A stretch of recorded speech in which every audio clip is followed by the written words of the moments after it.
Welcome back to another episode of the Dbalfe Show podcast. This is episode 2, and we got a fun guest this week. This is someone who I've been working very closely with over the past few months on a passion project of ours. This is my good friend Justin, and today we're coming on maybe talk about that, but main thing I wanted to talk about today was kind of the state of modern Hollywood and entertainment because I know I touched on that a lot in episode 0 and how that's important to me. And we share some ideas, we have some differing opinions, but we're both very passionate about the subject, so I figured we just take it from there and see where the conversation goes. So you want to introduce yourself, Justin? Going on? My name's Justin, and like you said, writing partner. Uh, yeah. So do we want to talk about do you want to talk about the show a little bit, or do we want to save that for later, save that for a different episode? What do you think? Hmm. I mean, maybe we could talk about the writing process if you want, and then we can save the actual show for another episode. I like that idea. Okay. Yep. Okay, cool. Yeah, so we started writing back in what was it? I Oh, want to say November, right? I think so. I know we started talking about stuff in September, but we didn't actually start writing till November, October, November. It's been a Yeah, that sounds while. about right. hmm Yeah. Um, but you want to just walk us, tell a little story of like kind of where we started and what it's been like so far from your perspective. Yeah, absolutely. So, I mean, I feel like you said in the intro, like we share like a passion of just like film, TV, and everything. So it just kind of made sense for us to come together. And I feel like we both needed like each other to hold each other accountable hmm because we have so many like ideas that like we have, but we just need someone like with us. You know what I mean? Yeah, Like we absolutely. need each other. Yeah. So I mean, from what I remember, I just remember us like just randomly be like, yeah, let's just get together and like brainstorm something. hmm And Yeah, then, yeah, and then we just landed on what we're writing now. And here I, we are a few months later. I think you brought up the idea and we were like in like within like 5 minutes of the meeting we're like yeah, let's do it. It was Oh my something like God. that. Yeah. It was Decided to crazy. start And writing. then Yeah.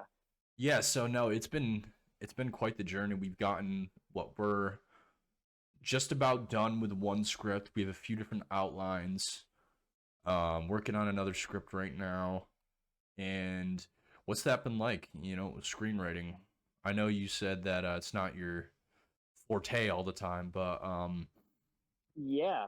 So I took a lot of film classes in school because I was an English literature major. So a lot of those classes overlapped, but a lot of them were like film analysis. So I was used to writing like essays and like, like writing about camera work, writing about different lighting, like, shit like that. And then there was a screenwriting class that I've always really interested in it, but like I saw the class there, I was like, you know what, screw it, let's try it out. And I remember really liking it. And then, funnily enough, actually, when I took that class, that's when I started pledging our fraternity that we met. that's funny. So, I didn't know that. so the yeah, so the screenwriting kind of took a back seat because I was busy with that. Um, but I always had ideas that I was writing down of like what I would want to write if I were to get back into it again. And I remember like really liking it. My professor always said like, look, you have like great ideas and great like storyline. You just have to work out like the kinks and stuff because screenwriting's so much different. Yeah. Because I'm used to overwriting with essays and stuff like literary analysis. Like you literally have to explain like everything. Word screenwriting, it's just kind of like you write a Brief to the sentence, point, yeah. yeah, very brief, just straight to the point. Because it's a lot of it falls on like the director and Mm-hmm. camera people and just setting all that stuff up. So I feel like for me, that's probably part of why I get so like I get in my head like I can't do it, I can't do it, I can't do it, because Yeah. I find myself over explaining and like over writing a lot of the time. Yeah, no, I get that. I really like it from the perspective of I'm definitely not the greatest when it comes to writing out character actions, but I love writing dialogue. That's one of my favorite things to do, is just really tap into a character and kind of get into their mindset and say, okay, what would this character say? How would they react in this situation? And what are they going to say?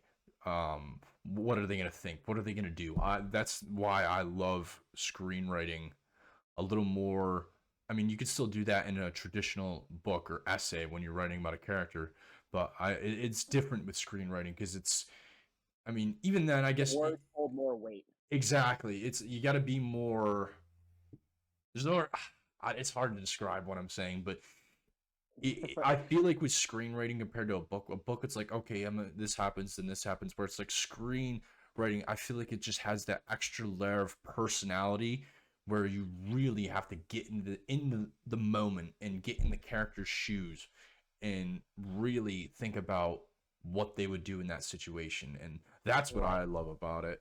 And man, I wish I took that class. I would have, but it would have been up my alley. I mean, but I was taking other things. I actually took fun one was a radio production that semester. So that was, I wish I put a little more effort into it looking back, but it was a lot of fun. And it was the same thing of like I was learning how to write different kinds of scripts, radio scripts, and then in that spring I just took like it was a general media class. I forgot what the name of it was, but all different types of scripts. And we did screenplays, I think we did Oh, that's a sick. radio, we did essay, we did a what press release, we did forgot what the other ones were, but it was like each week we were learning how to do a different script, and some of these I already knew because just personal interest. And I love doing the screenplay. We had to do a commercial right in screenplay format of for a wine company, and I remember Oh, okay. I don't remember what exactly I wrote about, but I was like these two prisoners and like on an island, and it was like very serious. It was stupid, but it was funny. The more interesting thing from that class is I wanted to still do this idea at some point. Our final project, we had to come up with a innovation on a product and create a Okay. marketing campaign behind it. And we Oh, got wow. put in Okay. groups. And the idea I came up with was creating an alcoholic version of Kool-Aid. And I called it Kool-Aid Midnight. And I went in, I took a White Claw can into Photoshop, and I took out some of the bits and blacked it out. And then for the flavor, added cracks, like red cracks, because we're doing a fruit punch flavor. And then put in kind of gothic font over at Kool Aid Midnight, and it was a mock up, a sketch of the product. And Yeah. the whole thing behind the ad campaign was the Kool Aid Man died, and this was his last will and testament was Kool Aid Midnight. And Oh my god. That's not dark. yeah, I pitched that to the class, and it was just I remember it was on the screen. I'm like, so the whole thing is, and I just clicked the slide. The Kool Aid Man dies, and it was just a gravestone went on the screen with like "Rip Kool Aid Man" or something stupid like that. But it was so funny. All the class loved it, and I think I got the highest rated. I know we got like a 97 on. There was like got minuscule points taken off, but we were one of the highest rated, if not the highest rated performance, because he had the audience vote to see which were the best ones, and it was just like it was one of those times where just like fond memories, what little I have of them in the classroom at college, of just doing something that I actually find enjoyable, which is like Yeah. writing something funny and Well, going because up I and feel doing like public speaking. for as long as I've known you, I feel like you've always been at like your like not true self. I don't want to say that. I don't want to get all sappy, but Mhm. like whenever you're creating something or talking about like an idea that you have, that's when I think you're the most like passionate about something. Absolutely, So absolutely. In a yeah, similar vein, when I took public speaking, there was an impromptu speech we had to do, and I it was so funny because I got one. It was about accepting like an art award, and I had to do. I'm like, I don't know jack shit about art. I like so I just turned it into like an awkward like, yeah, I don't know how I got this. I mean, I'm gonna be honest with you, and I'm my recreation of it now is definitely nearly as good as what it was, but it was the same effect. It was that same semester, just that feeling of making everyone in the room laugh out of being funny, not out of someone else who I forget what he did, but it was like it was some sort of speech that he clearly was not prepared for, and I think it was like Yeah. it was something he said something like really racist or something like that, and everyone was just like shocked and they just started laughing out of awkwardness. And of course, this kid ends up in my group for the final project, and everyone else in the group I would talk to them and they're like, yeah, we're worried about this kid after that. Like Yeah. he, I was a slacker, definitely at times. I would just not prepare for things. But the thing is, the difference between him and I, and this is not to brag, I could pull off walking up in front of a crowd not prepared and pull something out of my ass. Whereas, Yeah. that's not a skill everyone has, and he clearly didn't. But, anyways, where I was going with I don't know where I was going with all this, but loop it back Just a mini around. little tangent. Yeah. Yeah, mini tangent. Back around to the writing aspect. It feels good to be back or in screenplay writing. Excuse me. Yeah. It's always something I've enjoyed, always something I want to do, and I want to continue to do. And hopefully down the line we can make it a reality. And Oh, we I don't will. want to. I don't. I know we will. I don't want to touch too much on that now, but I feel like you touched on it a little bit, like kind of yeah. what I was gonna say. Like when I was in my screenwriting class, at the end, like we had to like have people read out like what we wrote, like our Hmm. final script for our final project, and like, but you weren't allowed to like be a part of it. You kind of just had to watch how Yeah. everyone else took it. And I remember like sitting there like shitting myself like before. I was like, oh no, like this is gonna go terribly. And like just to feel that instant like gratification when I actually heard people like laughing and like Hmm. chuckling at like all my dialogue and stuff, I was like, this is like the best feeling I think I've ever had in school. Like, I don't blame you. Yeah. So if you and want to then get into I'll just get more to say. I don't want to interrupt. oh no, and then I was gonna say, and then the next semester after that, I think it got topped again because this like a lot of the people that were it like took that class Hmm. moved on to the video production class, I see. Okay. getting to film like trailers for like the final project that we made from the previous semester. Hmm. And actually, funnily enough, I had two of our other fraternity brothers be the characters for us. I'm not gonna say who, but I'll send the So video to you after the. you know what's really funny? I don't know if it was the same class I took. It was video production as well at some point. This was my first semester senior year, and Yeah. I was with another brother in the class, but it was once a week on a Wednesday for like 3 hours. So it was brutal. Oh Um, God. and like it was just the classes. It was not the best in my opinion because it was a lot of just droning on, like not really anything to take notes on, kind of thing. So it would, I think that kind of killed my enthusiasm for the class, but I still had fun with it. My final project, it was once again, it was a short film.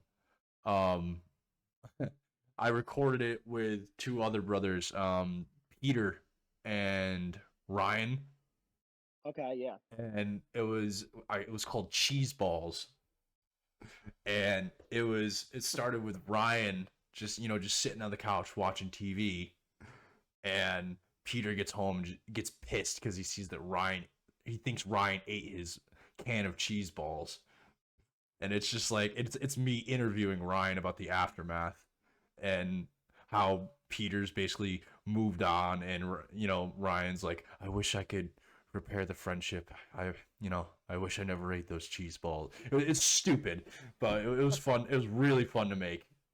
Well, it's very much like it sounds very like Seinfeld-esque of like taking like a normal situation and kind of just like heightening it. Oh yeah, it was. It was completely ridiculous how he did it. It was just like, and it wasn't done in like reading lines. It was all done with voice, like Ryan voicing it over and narrating what happened. I'll send you that. It's pretty funny. It was a Oh, lot of that is fun to awesome. make. Um, but and this is advice to anyone out there, right, who wants to get into creative fields. You're gonna bomb eventually. I do have another story about that. So this was actually my stand-up class that I took, and I was gonna ask you about that at some point too. I mhm. remember you taking that. So I'm not good at writing stand-up. I'm not too good at it. I can tell you. I'm gonna tell you the story I had that bombed. The one I had that bombed, and then I'll tell you the one I kind of wanted to do, but I felt like wasn't appropriate. Um, you know, I the way because it's college, I have a much more, if you know me, darker sense of humor and a lot more anything goes kind of sense of humor where you know I can laugh at pretty Yeah. much everything. Um, but it's a college environment, so I felt like even with just swearing, like just saying like the F word, something like that, I felt like I had to mute myself a little bit. I felt like I couldn't get into politics or I felt like I was limited in what I could do, and when I feel limited, it kind of blocks my vision in terms of what I want to do. Because when I want to make write a stand up, I want to go like hardcore. I want to do something like not everyone's gonna laugh at because they're like, "Whoa, he just said that." But that's the kind of stand up that I like that is really boundary pushing and just Well, like your Dave ruth. Chappelle's, Chris Rock. Yes, Yeah. exactly. Those are the guys I find the funniest in stand up. Guys who aren't afraid. I mean, obviously there are certain things I can't and should not say. Obviously, certain words. But but you can God still help push that boundary, and it's long, and you got to do it in a tasteful way. um I fully acknowledge that like South Park's very good at doing that kind of stuff in a I was tasteful gonna say, way. yeah. um but in there I Well, because just like you felt. think about like how sorry to go on a mini No, South go Park ahead. tangent here, but there, oh my God, I in terms of like creators, I and like shows, I feel like that's easily like the show that just defined like my sense of humor growing up.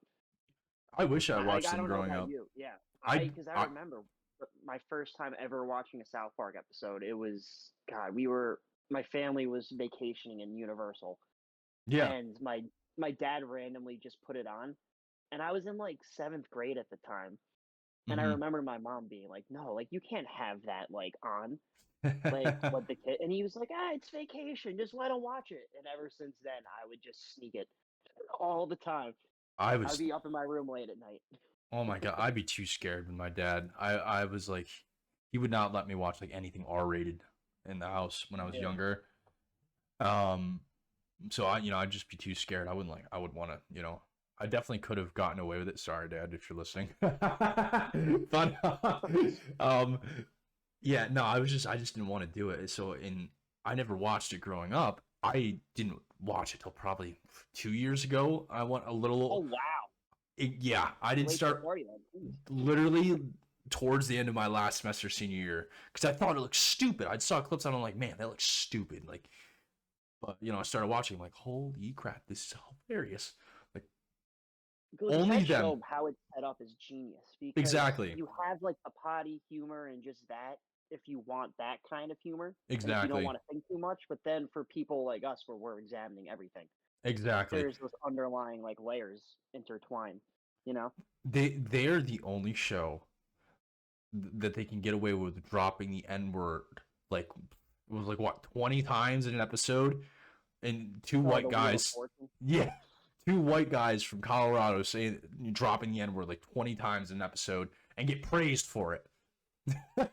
Yeah, Like or like even what's that other one? Like the 9/11 like conspiracy one where like I wasn't the joke something along the lines of like, "Oh, is it too early to like joke about it yet?" no, that was AIDS. It was AIDS. That's what it was. That's And what there's it like, was. and then at the end of it, like it's one of the earlier is like AIDS is finally funny. I'm like, I remember it was the whole town cheering. Is it the Jared Fogle one where he's like, "Oh yeah, no, I have my AIDS and I want to share them with all the kids in town," but he's talking about like personal Oh, traders, And he's like, "Oh, I didn't realize it was AIDS. I didn't know that's what I meant." And then, of course, that ages poorly like 2 years later. Yeah, of course, of course. So that's another layer on that episode. I mean, there's that. There's the Scientology episodes. I mean, you know, Oh yeah. there's what's it called? The episode City Sushi with Mr. Liu Kim and uh what's his name? Kageyama, is it? I could be wrong on that. Mr. Yeah, like the one where it's like the China versus Japan Yeah. thing. And it's like Yeah. even then it's like and they've admitted this, fully admitted this, blatant stereotypes, but the joke isn't like it's just not just making the stereotypes. The joke is like it's calling out people over in the States who just don't know the difference between Asian cultures, and that's the brilliance behind it. Is it's like yeah, on the surface you have those stupid offensive humor, but if you really like dig deep and listen to what it's saying, and it's saying a lot about an issue. It's saying, okay, well, there's always, you know, it's saying something of value, and I like that. And I definitely could have gotten away with some stuff, like done that in the class, but it's just I felt On a like liberal I arts had to. campus, that was not gonna Yeah, fly. I felt like, or no, I'm not saying I can do something like City Sushi. That's not what I meant. I meant something.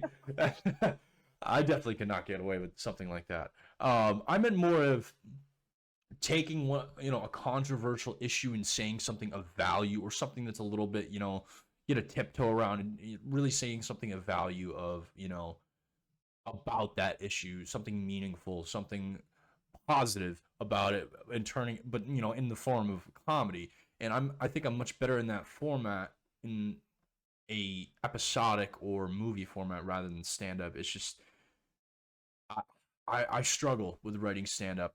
So back to the Well, because it story. is really an art form too. It is. It's one that Yeah. I highly respect. Highly respect. I could go up on stage. I just don't think I'd be funny. I mean, And I so when you probably could hear be, all, but I'm gonna say you hear all of like these comedians talk about their process, like it takes forever for them to like, put like together. Like when you see like these like specials on Netflix oh and my stuff god, like yeah. that, they workshop that shit for like years.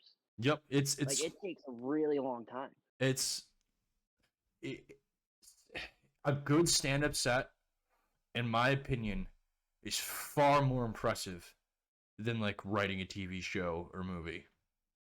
I would agree. Yeah. It's far more, because it's all you, and it's just the structure, the art form. It's so difficult to get that, because you can't just sell that. Part of it too is you're not just selling it on what you're talking about. You got to sell it on yourself too. There's the ability to get up there on stage and know that like you're not being judged for like how good of a speech you get. You can get a dumb speech, and it's like people are still gonna clap half the time. If you're not funny, people aren't gonna laugh. Yeah. It's like if you play music, if you're not good, people aren't gonna enjoy it. It's like it's one of the most ballsy things to do, and I even if you aren't good at it, I have respect for you if you can just get up on stage and just even speak. If you could go up there and say, "Hello, my name is so and so, and I'm gonna tell a knock knock joke," I'd have respect for you if you could do that, because not everyone could. Oh my god, I can never. I really couldn't. And that it's funny because when I was a kid, that's all I wanted to be. But then as I grew older, I knew I was like, I can never go on stage like that. Like I Yeah, don't have the balls to do that. I could go on stage. I just don't think I'd be good at stand up. I just don't think I'd be funny Yeah. enough. And that might be a self confidence thing. Um, I know I can be funny, but it's just I don't stand up is it's I just have this mental block with it. And back to the story, I I couldn't think of what to do for the longest. I was thinking all semester, and like I'm like, okay, maybe I have something. And the teacher liked me. The teacher thought I was funny too. And so I'm like, okay, well, there might be something here. It's just I think there still could have been. It's just I didn't really have much time to workshop. I didn't really workshop it. It was one of those things where it's like procrastinating bit me in the ass. Um, I wrote a stand-up sketch about how being on a dating app is kind of like the streaming landscape nowadays, Okay. and how there's so many platforms, so many things to choose, but a lot of it is just like very surface level and lackluster. It was like kind of it's like it's been a while since I've read it, but it was not great in my opinion. I mean, there's something there, yeah. There's definitely something there. It's just how I executed it was not great. The other joke I wanted to write was it was a story I made up about. Actually, I don't know if I want to share that one. It was what I'll about say a that for after the podcast. yeah that it was about someone who was a new member in a fraternity struggling to pick up girls. So he asked for some advice from the brothers, and they gave him a fraternity brother starter pack of all various pill shaped objects. It's Jesus Christ. yeah. So it was very like the whole joke was he kept trying to you know, and he kept failing because like he just like Yeah, his approach never worked. Like the joke was like he was just bad at talking to women, and yeah, he finally gets one right, but he's just drank so much right that everything's not working downstairs. Luckily, though, one of the pills he was given was a Viagra. So it was like, okay, I still got a shot, oh, right? great. But turns out he used the Viagra, and the only thing left would be like a Flintstone gummy or something like that. So after all that work of trying to, do things the wrong way, he finally goes up to a girl in the end and is like, you know what? Screw this. I don't need this stupid pack. I can, I should just be myself and talk to someone. And then, it comes back to bite him in the ass a little bit. There was Yeah. something there. I told it to a few people. They thought it was pretty funny, but I feel like that's not something I could get away with in the classroom environment. It was Oh, definitely very definitely not. dark humor. But yeah, it was basically like, it was a commentary on like douchey frat culture Oh and yeah, we saw a stuff lot like of that. that. Yeah, no, there was definitely a lot more teeth to that one than Yeah. I think kind of poking at fun at the stereotypes of guys and how they're all assaulters and all that crap and druggies and all that crap and kind of poking You fun wanted to at look that. at ours, and none of our people could pull. We were the nerds. Exactly. Yep. Well, that's not true. We always had people Yeah. that could. Well, we knew how to have fun. It's just people were too scared or, you know, nice people.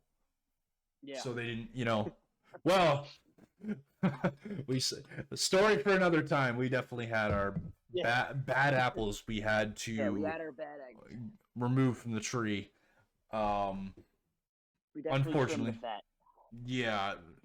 Unfortunately, I mean, it sucks what people can do when they, what people think they can do the second they get in a fraternity or, it's just, and that's kind of what I was getting at is just with the joke. My goal was that like, this is just pathetic. Like the people who do that, I have no. It's like it's in a funny kind of funny dark humor kind of way, like saying like, dude, that stuff is never gonna like. If you actually pulled it off, one, you're a scumbag. If you're to drop the pretext, going around drugging people and you know what I mean, like Yeah. it's a scum. But it's also to point out the fact that not everyone is like that, and because there definitely is that stigma around the culture that a lot of people are, and unfortunately, yeah, I fully acknowledge that there are people who do that, but it's not everyone. But Say they're ruining it for the rest of them. exactly, because they're But genuinely, and not just in our fraternity, from people who I've met and others, genuinely, and I knew genuinely nice people who would never hurt a fly. yeah. Sucks that there are people out there in this world Yeah. beyond It even just has that fraternities. stigma. Yeah. Yeah, It just has that stigma. But exactly, and even beyond fraternities, like the people who do that or shit is just unforgivable. It's disgusting, and kind of poking fun of it. we should do like a whole episode dedicated to like frat culture. That would be sick. You know, I could. We could do a tell all.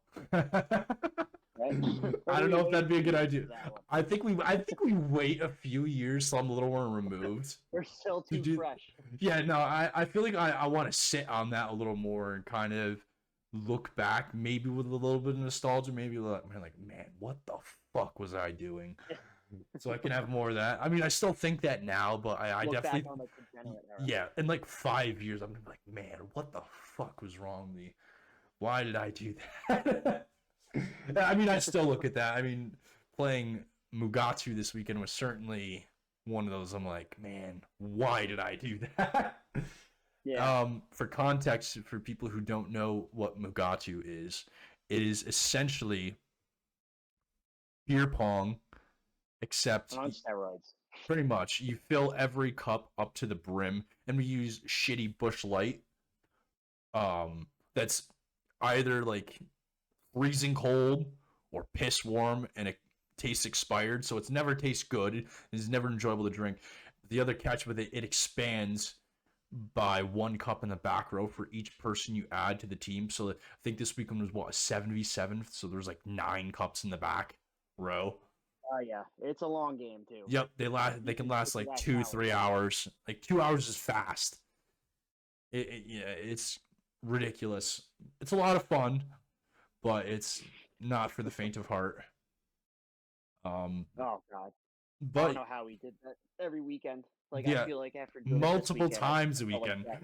I dude, there was a week where I think when was it? I want to say my second semester junior year where I played it every day in a week, or at the very least, Oh god, it really? was Were like you a part of that crew? Because wasn't there like a whole no. group of people that I were think that trying to was do that? that was last year. This was before then. Oh, that was okay. This was my junior year.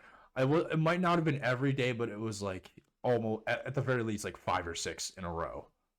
Yeah, I remember when my pledge class crossed, like all 7 of us, for the most part, all of us, like up until like that first semester ended, we all of us played 3 days a week, like Yep, Thursday to Saturday. And now, God, dude, I did just that thinking almost. about that now makes me want to yak. I did that almost every single weekend. It was Oh, horrible. I don't know how I did that or why I did that to myself, but it gets to the point where you don't even get drunk anymore. So you're just sitting there in the smelly, disgusting garage, yeah. sipping on terrible, flavorless piss drunk or piss warm beer for 2 hours, and you get not even a little drunk out of it. Like, not that your goal should be to just get blitzed, but when you feel sober, as a rock afterwards, you just feel like you feel bloated, and you're like, man, why did I do that? You just get that feeling, and it's just. And if you Yeah. want to get drunk, you got to drink. You want to drink more of that disgusting bush light crap. Oh God, yeah. So it's just like Uh, it's like if I'm not playing the game, I can't drink Bush Light anymore. It's I it's know. it's I can't disgusting. do it either. It is disgusting. It's so nasty. It's like the only reason I put up with it for the games because I like the social aspect of it. I like I was hanging gonna around say that. people. Yeah, that's my favorite part of that game is just Exactly. because you're all like getting like a little like loose and everything. So it was Hmm. like a nice like icebreaker. I feel like for Exactly. every like the brothers really were like super tight whenever we were playing like that, like Exactly. religiously like that. Oh yeah, no, Oh like man, good when times. we were active, I mean, it was like you'd have a core group that would always play. So it was just like, and everyone was having a blast every single game because it was just the same people always playing together, and Just and it, listening to rock music. Oh hmm God. just hanging out, and it was genuinely like you know s- some of the stupidest but fondest memories from college. Say But I definitely remember those games more so than like the parties, just hanging out with everyone, you know? exactly, no, the parties were, I mean, they were fun, but they I know. They're like, get stale I after don't a know. while. You get very I just know. like I know with me, like I'm more of like an introvert, so like I really like just hanging out with people that I know. Yeah, So like parties for me were never really my scene, you know?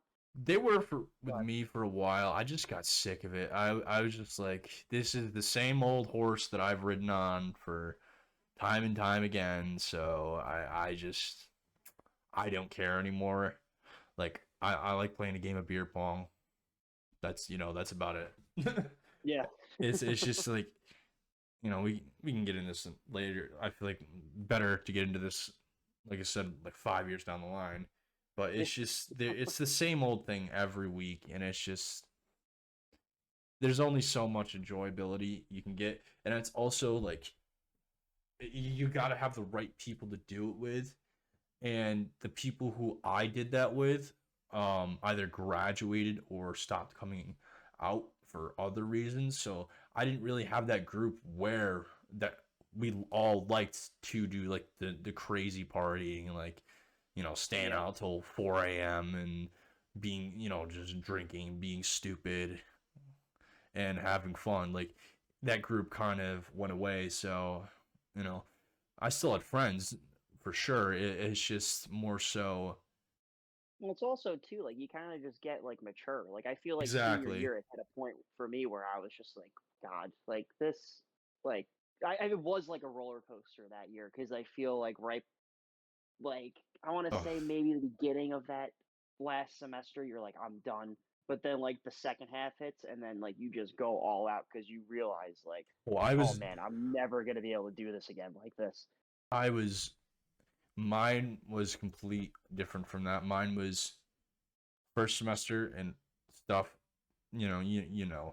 stuff Yeah, happened that I had to deal with some other people, um, regarding our fraternity because we were running it at the time, and it just kind of, it was like, but I still was having, enjoying myself despite that, and then it was towards the end where it kind of dipped off, and then I took a position that spring, so I thought I would enjoy it, and I did to a degree, but it was just having that position added more stress and annoyance where I wish I didn't do it because it just went all downhill from there.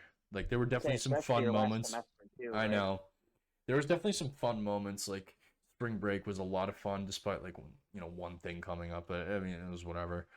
That was a lot of fun. Definitely some fond memories there. But it was just so. It was just I was so sick of it, and then dealing with that just made it worse. So it was just Yeah, I wish just a looking back I buildup. didn't. Yeah, it was just it was my time to go, get out of there, and do something else. And then I did FedEx for a year, and those are Oh those are God, and stories now for you're another here. time. Yeah, nice people I worked with, great people I worked with, you know, but it was everything but the people I worked with you know I didn't like about your job. It was not what I wanted to do the rest of my life, and Yeah, people were nice. Like I said, loved working with them. Very nice people, but it was just the job was not for me, and just weren't passionate about it. not at all. And you know Didn't what? really feel fulfilled, right?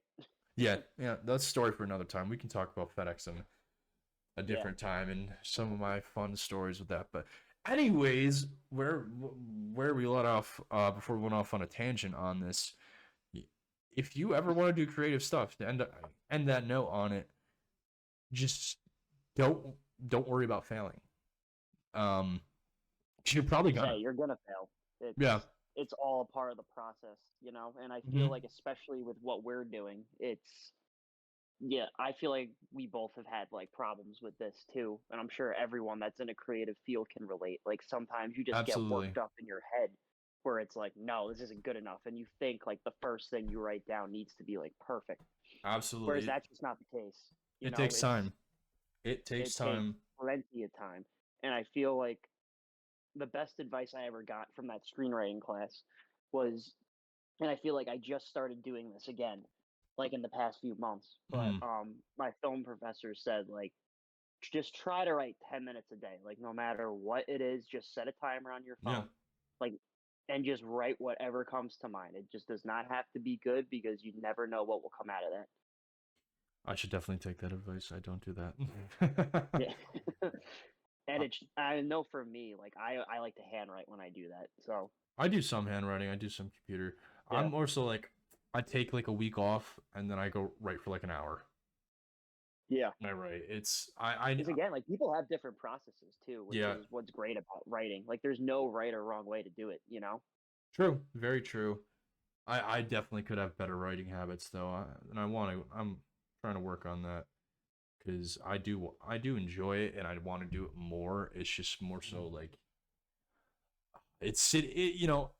with certain things in a certain project of mine, it's sitting down and doing it is like it's I don't even It's know how to say. intimidating until you start. No, it's not even Trust me. intimidating. It's I don't know. I mean, you know about the project I'm talking about. It's just Yeah. it doesn't feel like the right time to start it. I have a Yeah, very, you kind of want to put it on the back burner for now. mhm. I have a for context. I have this project I've been working on without in and this is hyperbolic. Pretty much since kindergarten, since I was that like 4 or 5 years old, and it's grown and evolved over the years. It's nowhere near what it used to be. So some of the core characters are still there. The core, it's completely different of a story of what it used to be in the best way possible too. But it's gotten to the point where I have the entire thing, like the entire first 3 seasons of it planned out to a T, and the next I want to say 4 to 5 pretty solid down. Like I have the story. I've beginning, middle, end, and pretty much everything in between that has just been sitting in my head, planned out for years upon years that I just have been sitting on because it just hasn't felt like the right time. And it's one of those things where I know I could not make this project unless I have the perfect means to make it happen.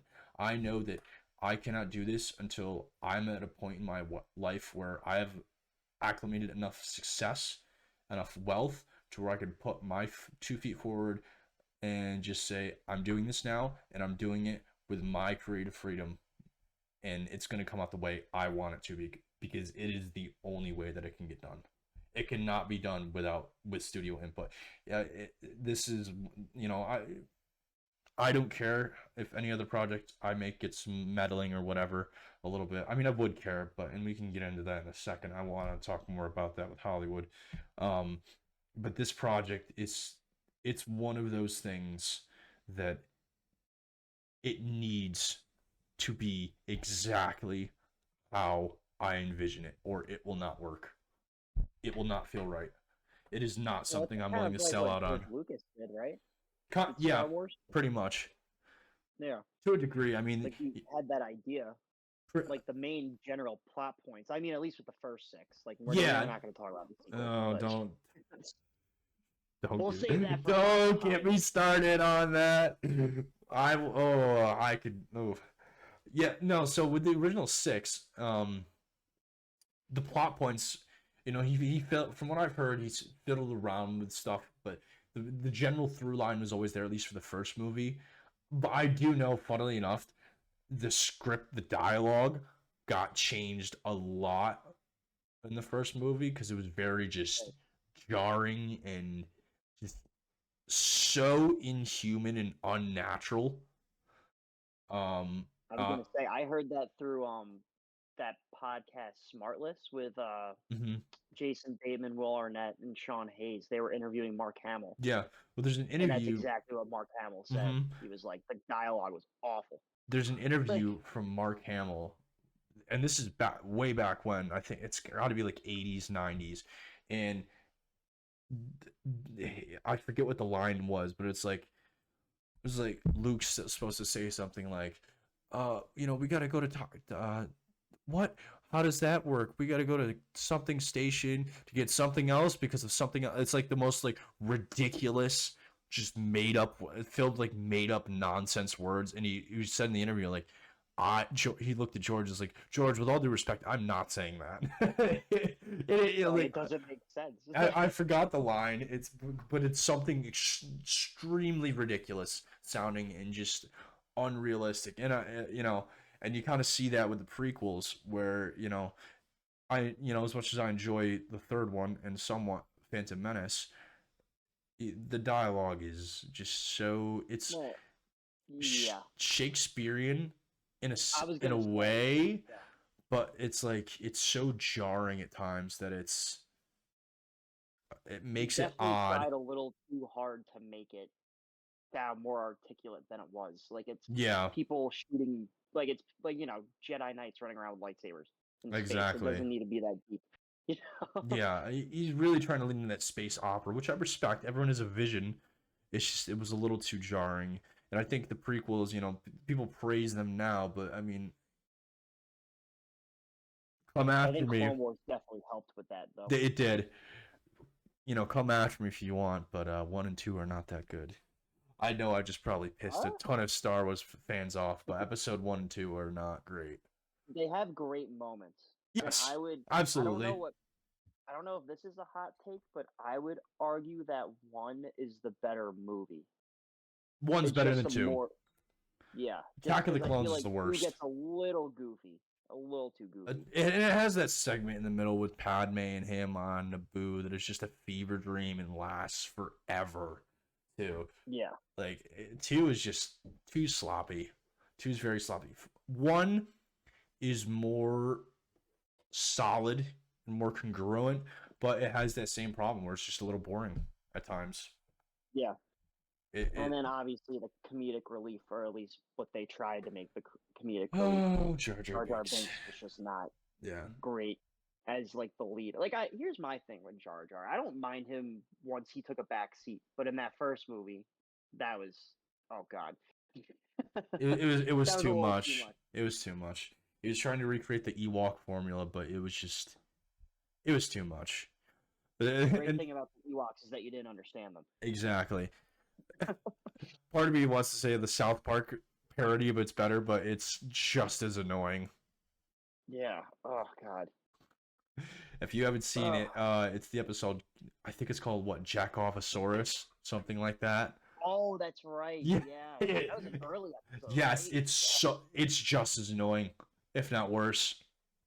It's Oh my horrible. god. It's like, I mean, it's South Park, so it's still funny, but it's like it's same thing where it has that Jar Jar Binks effect where the character is just so annoying. But I mean, hey, if that's what they were going for, they nailed it. Say, I think it worked. Yeah. Now, if you want to talk about the sequels, Well, I mean, that kind of goes into what's wrong with modern Hollywood, in my opinion. oh, for sure. I think that's what kickstarted what we're seeing. Well, I think it. We'll save that. I'll. No, let's You go want to into go it. first? I want to go into. Yeah. I would love to go first. Let me just start off by Yeah. saying Episode 7 is not inherently a bad movie on its own, right? Episode 8, horrendous. 9, horrendous. It's my biggest problem with those movies. It's not. If you want to go talk about the woke stuff like that, fine. I don't care about any of that stuff, to be honest, anymore, because it's so just. There are times where it's, yeah, a little bit too much, where with the identity politics and all that stuff, where it's a little ridiculous. Like, I don't care who you cast in a movie. If they're a talented actor, okay, fine, whatever. But I don't, I know some people point to that with those films. I don't think that's the problem. I think the problem, It's not. it's what when I say, when I bring up the term, said it earlier, congruency. That trilogy is just such a slop fest. It It's very completely, stitched together. yeah, very incoherent. They've admitted this, where they just never had a vision going forward, and the arcs of the characters are just so, like, the best one's Kylo Ren, but even then it's just I it's just didn't so like how they kind of Vadered him. Like, we saw it exactly. already. I would They, have. respected it if he just stayed bad the whole time. Exactly. They did a rehash for nostalgia with him. They kind of, you know, they started off good, and even Last Jedi, they did it well with his arc to a degree, where he started off as the opposite of Vader, someone who is not as confident, someone who was, not really fully sold on being the whole evil thing. He started where Vader ended, and it would have been much more interesting if he really tried so hard to be Vader, because it would be ironic because he would be the opposite of Vader in the end, where there was no redemption for him. Like I know you want to teach that lesson of everyone can be redeemed, but you can always do something more bold and realistic. Well, Not and kill everyone can be redeemed, and I him. think Yeah. that would have been a lot more profound. That you should try to redeem people, but not everyone can be saved. Some people are just beyond saving, and I think it would have been much more profound if they showed that with him rather than just pulling a Vader and bringing him back. And then Finn, his want to talk about disjointed and wasted. I mean, the way he was set up in Episode 7 to be maybe a Jedi or the rogue clone trooper or stormtrooper aspect, forgive me, was interesting. And then 8, they just kind of did nothing to progress his arc. They sent him off on a side Nothing at quest. all. And then 9, it was just, his entire arc was, yeah, I think I'm a Jedi. I think I do have force powers. And it was like, Ray, I think I have force power. Like, it was just so, once again, disjointed, and shows there was just a lack of a vision. I mean, it's just, it's characters that you can't relate to, characters that people aren't going to look up to. And, people still do. And that's not the fault of them, like I said. And, if you find something If enjoyable that anything, I I don't, respect those actors more because yeah, what no, the fuck nothing they had against to the deal with. actors at all. Yeah. No, nothing against them at all. They definitely tried. You cannot say they didn't try in their performances, because they did. Um, but it's just the arcs of the characters. They're so just that's what gets me with it. Is just, and that's my flaw with Hollywood nowadays. Is the way characters are written is so rigid, so unrealistic. People act out of leading impulse to the point of just ridiculousness, and where they turn their own characters into characters of themselves, because they're feels like people are written on such a surface level, to where they go, I do this, then I do this, but there's no rhyme or reason. There's no why. Like the Acolyte was a perfect, to jump ship a little bit, perfect example of this, where characters would just act on a whim, and betray their arcs. They would do one thing, and then 2 scenes later do the opposite. Well, it The kind of one lady. harkens back to what going back to South Park creators, Mm-hmm. like their number one rule in screenwriting is a lot of people fail in that regard because you have your story beats listed Yep, out, and the I know what you're gonna biggest say. flaw is by saying and then Yep. and then when it should be but then therefore Mm-hmm. but like there needs to be a reason for all of those Exactly. actions. It's like, It's what's her name in Acolyte? Not, is it May? I It's don't even one of the remember. twins. I don't remember, but it was the one twin who started off evil. All of a sudden, she was, her goal, killing Jedi, and she was going to kill this Jedi, and all of a sudden her sister's back, like, this changes everything. I'm gonna go do this, yada yada. When in the previous episode, it showed that she tried to kill her sister through arson, but leaving her in a burning building. Like, I get people change and grow over time, whatever, but if you watch the show, it's out of nowhere, and she just thinks that her crimes are going to be erased because she's going to find her sister. Like, it's unrealistic thinking. It's just complete 180s out of nowhere. It's not a twist. It's disjointment when they write like that. And I feel like that's a lot of the problems with Hollywood, is characters arcs are either very disjointed, or they just don't have an arc in a film. Like, to go back to the sequels, Poe Dameron in episode 9, he just was there. He was Yeah, there. no, he had no storyline. He, None his whatsoever. storyline was saying somehow Palpatine returned. I was just gonna say that. That's all he did. It, That was it no was like, purpose. and he was one of the main three. And the I know. it's And that it, was the first time the main three were going on like a mission together. Dude, it exactly. took 3 fucking movies It for was that to just, happen. And they did nothing with it. and then don't even get me started on. I mean, they've retconned it with the Palpatine crap, but whatever. Do what you want. I mean, at that point, I really think like nine's bad, and I do think J.J. Abrams is in part because from what I've heard too, like he did not set up eight to be done well. I'm not, not to take the blame away from Ryan Johnson and how he did that, um, but I think it was just so beyond saving at that point. Um, I just don't think they had the talent to fix it after the damage that eight did. They just didn't have the patience to really like I understand like if you didn't want to use what George Lucas gave you, but at least take the time to like flesh everything out and have Exactly. a vision, you know? They got their Like all franchise, three of those directors, well, I say three, but I guess two now. I'm thinking of Colin Trevorrow, but of which course we if couldn't you've get that because seen his league script, might I add, leagues better. Leagues better than what 9 came out to oh be. god, I think it people would have looked back. Like it actually built on shit that happened in eight. It's because the thing is with eight is that I think it would have been looked at a lot better if they actually stuck with what they. I mean, Mhm. whatever you want to call it, like they just got scared with Yep. episode 9 and they were like, well, shit. Now we need to win back people, but they tried a little too hard and gave us what we thought we wanted, but no. Hey, this is Derek, and I just want to give a little closing message before the episode ended.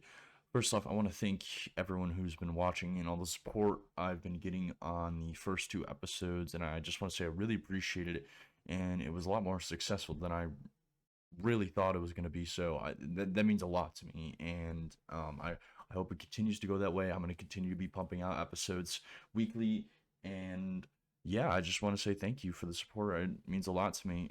Just please take the time if you haven't already to subscribe to the channel, like the video, comment down below some ideas for future episodes. If you'd like to be on the show, what you'd like me to talk about, any fun bits or anything you would like me to do, any improvements to the show, anything at all in that regard. And make sure you go follow my social media pages. I'm on TikTok, Instagram, and X/Twitter.